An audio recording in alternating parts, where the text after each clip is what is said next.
Today we want to talk about the possibility of an 11th F1 team.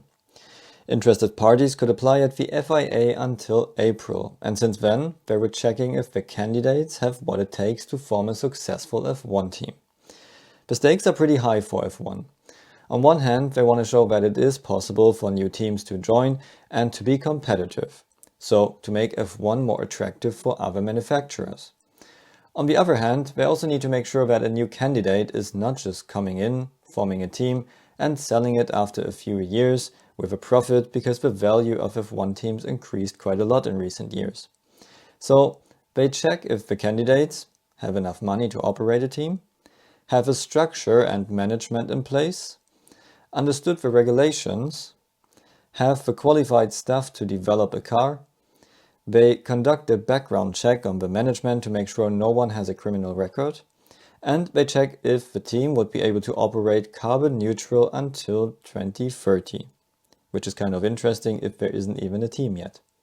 But even with all these requirements, the thing is that the FIA has its headquarters in Paris and is hence subject to European law.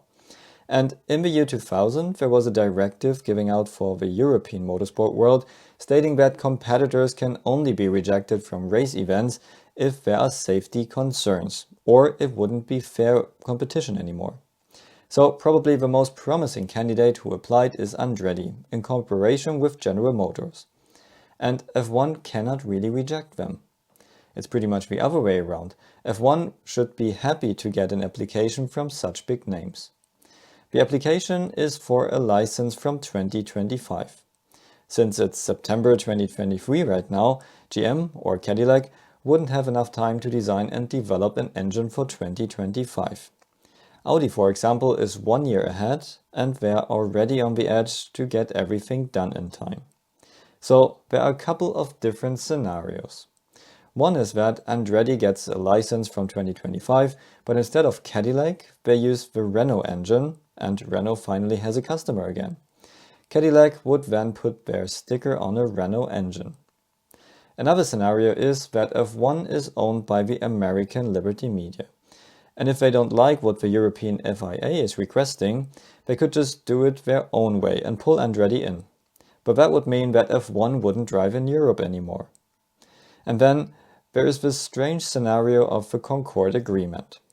This agreement is between the teams and regulates how much money each team gets from broadcasting.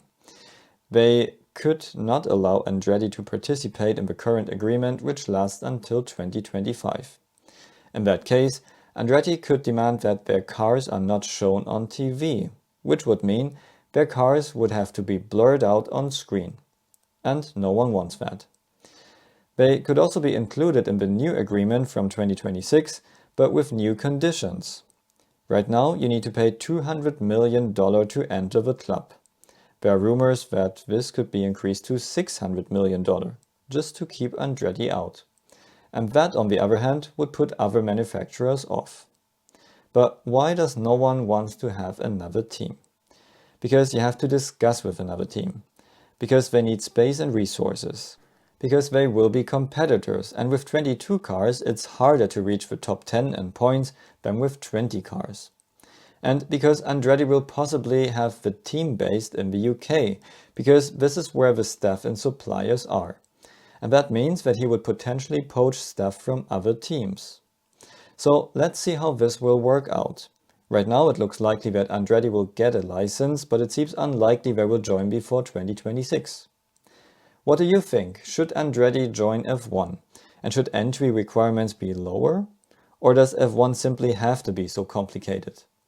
Let me know in the comments below and check out my online courses if you want to learn how to design F1 cars yourself.